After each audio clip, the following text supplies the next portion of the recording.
Alright guys and girls, it's Jerningham here. It was a crazy day yesterday for a lot of people in London trying to show their respects for the Sarah Everard lady that lost the life of a police officer called Wayne Cousins. A lot of Wayne's Cousins' colleagues are probably upset at what's gone on, disgusted with his colleague, because they would have expected and thought better of him in the force of the Metropolitan Police. But loads of people want to show their respects. Will the public be the same as they was at the police anymore? Will that respect have gone out the window? Who knows? But lots of people gathered yesterday to put flowers down in London in the park.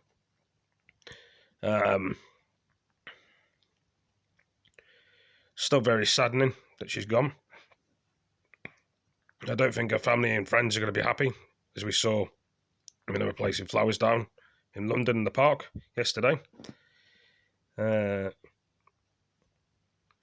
why a lot of people were holding candles yesterday and having a minute's silence to remember Sarah, which is a very good idea. And will this act happen again? Was this just a one-off of the police officers in the force? You never usually see this happen. Usually a police officer doesn't take an innocent person's life, especially a woman or a man. It's usually a terrorist that does these sort of things. A proper police officer wouldn't do that. If there's one bad apple in the police force, doesn't mean everybody is. Because of them officers, constables' acts he's done, he's put everybody's life in danger, especially the police officers. And everybody seems to be turning on each other. Everybody's upset. They're bound to be, because of what's been going on. If it was one of your family members or friends that died, they'd probably understand. The police should have just let people do what they've got to do. If they had their loved ones lost, they'd do the same thing. Everybody had the right to be there and being upset and crying and crying over the girl. You know, she had a lot of things going for her. But some people don't understand that, do they? So some people try and stop you from doing what you want to do and enjoying what you want to do. You know, if you love someone very much and she's one of your friends, you're going to be there to support her. But anyway, it's a very saddening time, this is, for a lot of us, especially with coronavirus going around, and we hear about this horrible news about the woman.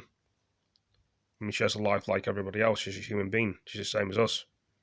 She's a living, breathing thing like we are. But anyway, guys and girls, what do you think?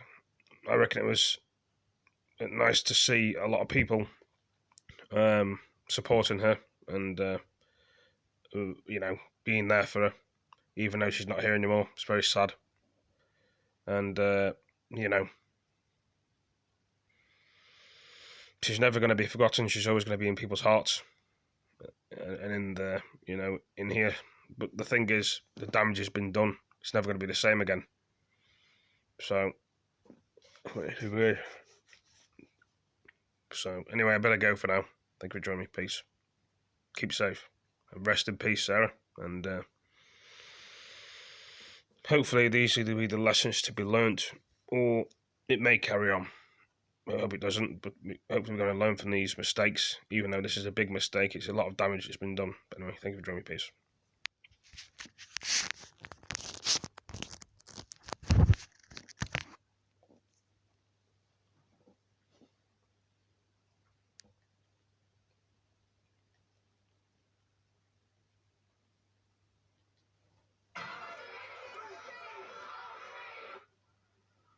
There is anger and there is outrage in the streets of London tonight over the death of Sarah Everard.